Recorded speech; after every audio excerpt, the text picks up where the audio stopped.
The presidential harbinger of death. Welcome to American Esoterica.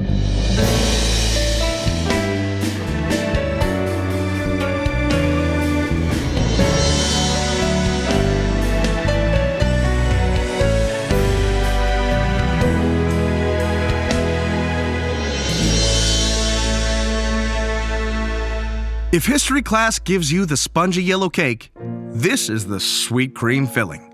The essential stuff in between. The personalities, events, and other ephemera that shape our history and culture. I'm Brian Powers. Our subject today held many roles in his life, including CEO, Secretary of War, and celebrity offspring. But he also has at least one other claim to fame. He was close by during 3 different presidential assassinations. He was a harbinger of presidential death. Was he cursed? Or is he just the victim of a string of tenuous coincidences tied together after the fact? See, he was in town, but not always present for these assassinations.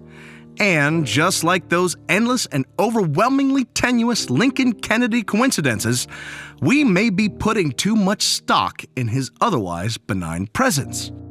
But hey, that doesn't make for a good story, now does it? So why don't we start at the end and work our way backwards? It was 1901, and our subject was the CEO of the Pullman Palace Car Company. On returning to Chicago from a trip to New Jersey, he and his family decided to make a brief stop at the Pan American Exposition, the World's Fair, in Buffalo, New York. When he arrived, one of his employees relayed the news that President McKinley had just been shot in the stomach by assassin Leon Czolgosz, and our subject rushed to the president's side. Now, this may have seemed like déjà vu to our subject, who had done this very act already twice before. Seeing McKinley appear to be doing well, our subject concluded his trip and breathed a sigh of relief. Maybe the curse was lifted. But he was wrong. McKinley died 8 days later from an infection in the wound. Going back further to 1881, and our man was Secretary of War. He was walking on the platform of the Baltimore and Potomac Railroad in Washington, D.C. to let his boss know that he'd be joining him on a trip the next day. He was about 40 feet away from President James Garfield when assassin Charles Guiteau got there first. Our man ran to the president's side immediately, sending for a doctor and organizing soldiers for security on the train platform.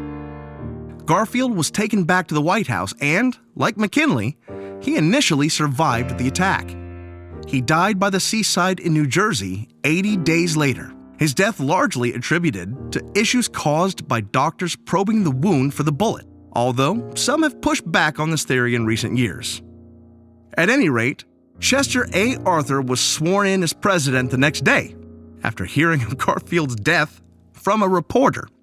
President Arthur only kept one holdover from Garfield's cabinet. Our subject stayed on as Secretary of War. That brings us back to 1865 and a night out at the theater.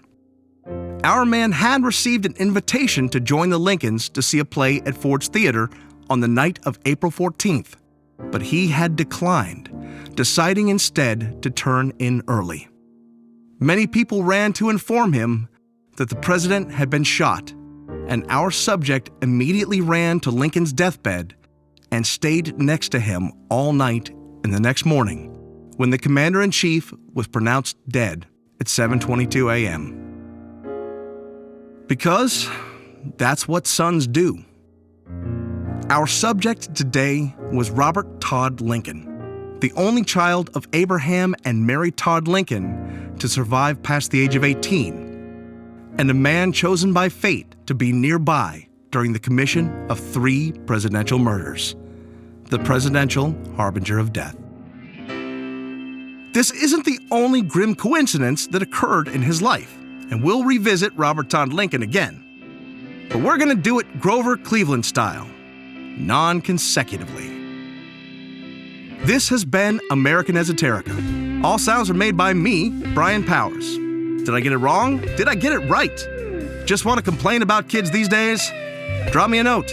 The address is yell@americanesoterica.com. Thank you for listening, and God bless America.